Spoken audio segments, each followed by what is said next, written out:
Bien, vamos a hablar de los datos que ayer se conocieron de la pobreza, que como primera instancia marcan una caída, hay que decirlo, bien importante en cuanto a la estadística, en cuanto a los porcentajes. También lo importante, más allá de las formas y los modos de medir, es qué está pasando en la calle con la gente, ¿no? Exactamente, porque se puede dar este fenómeno, el número, el índice, que se derrumba, que cae en porcentaje importante, pero a su vez que crezca la demanda, por ejemplo, en los comedores.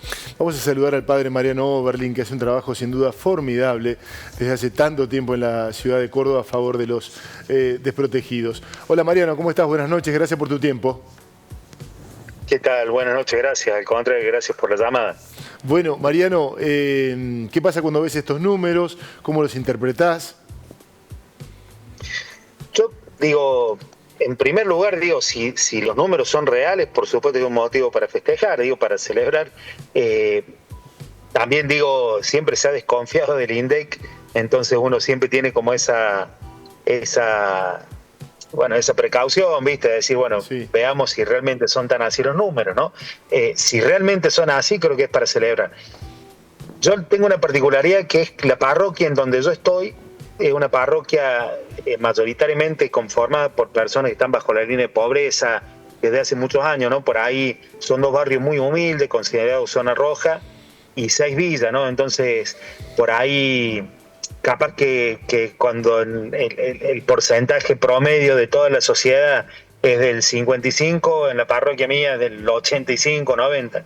Cuando baja el 38, capaz que es el 70, 80, ¿no? Entonces, digo capaz porque no tengo así una estadística clara de la zona esa, pero sí que es una zona muy, muy afectada por la pobreza. Entonces, por ahí quizás no se nota tanto. Aclaro esto porque digo, a lo mejor yo no lo noto tanto porque estoy en una zona conformada mayoritariamente por gente que está bajo la línea de pobreza. Quizá en otros lugares sí se note más, ¿no? Digo, si son reales los números, aunque en nuestro barrio no se note tanto, no deja de ser un motivo para celebrar. Sí me gustaría saber qué tan reales son, ¿no? Mariano, ¿y hay movilidad en el trabajo, en esa demanda que vos estás viendo? Digo, personas que por ahí algún mes lo necesitan, otro mes no, personas que por ahí no estaban habituados a pedir.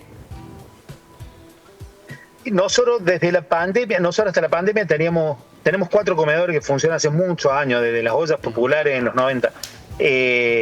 Mucho antes que yo llegue a la parroquia, ¿no?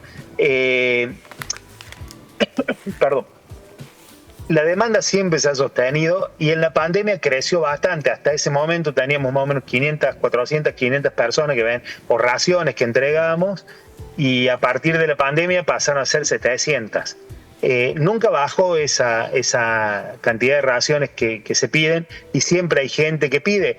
Esta semana tuve 7 personas que vinieron a pedir si lo podíamos incorporar. Lamentablemente no los podemos incorporar en el listado porque hay un número que ya está conformado, ¿no? O sea, si nosotros agregamos una persona más, le tenemos que dar un poco menos al resto o dejar de darle a otro.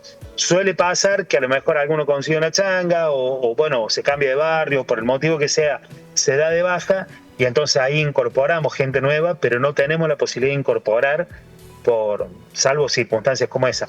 Y sí está, bueno, siempre gente viniendo a pedir, siempre hay gente que viene a pedir si se puede incorporar. Insisto, esta semana fueron más o menos 6, 7 personas que me vinieron a hablar personalmente. Bueno, siempre alguna cosita se les trata de dar, pero no los podemos incorporar formalmente al comedor porque no tenemos más lugar. ¿Y hay otras características digo, que le den personalidad a quienes viven en situación de pobreza en estos tiempos? Digo, gente que ha perdido trabajo hace poco, nuevos pobres. Y eso seguro, yo como digo, la zona donde estoy es una zona estructuralmente pobre y eso por ahí tiene una dificultad especial. Por ahí, a ver, si yo tengo trabajo y decae la economía y lo pierdo, y de acá a un par de años repunta de nuevo la economía y vuelve a haber fuente de laburo, es muy probable que vuelva a conseguir un trabajo y que salga nuevamente de la línea de pobreza. Ahora, en nuestros barrios se dan situaciones de pobreza estructural por marginalidad de muchos años, por portación de domicilio, de rostro, de vestimenta. Hay gente que no consigue trabajo solamente por la forma en que habla. Entonces, hay mucha gente que ya viene como marcada, como estigmatizada por un montón de situaciones y a la cual le es muy difícil salir de la pobreza, ¿no? Entonces, aun cuando mejora la economía, hay ciertos sectores que si no se trata las cuestiones estructurales que lo mantienen por debajo de la línea de pobreza, es muy difícil ayudarlos a salir, ¿no? Aun cuando mejora la economía. Por supuesto que siempre es bueno que mejore la economía, pero junto con eso, por lo menos en lugares como en el que yo estoy, es necesario acompañar desde otros aspectos también para poder salir de eso, ¿no? Mariano, te consulto por un dato, pero más allá del número, sobre lo que vos vivís en el día a día, hay un número que es muy duro, que es la pobreza en la niñez, que justamente es el máximo porcentaje que se tiene. ¿Cómo lo vivís? ¿Cómo se vive? Bueno, eso quizá es una de las cosas más tristes, ¿no?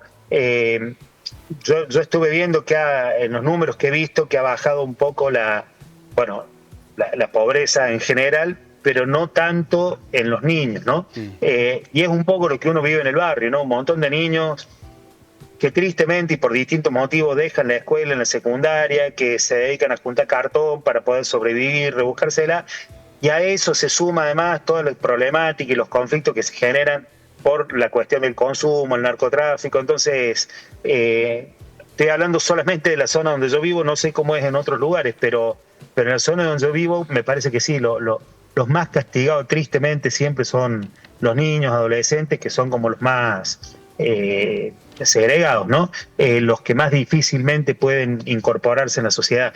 Y peor todavía que los niños, te diría, son los adolescentes, en el sentido de que son los que más marginados quedan, ¿no?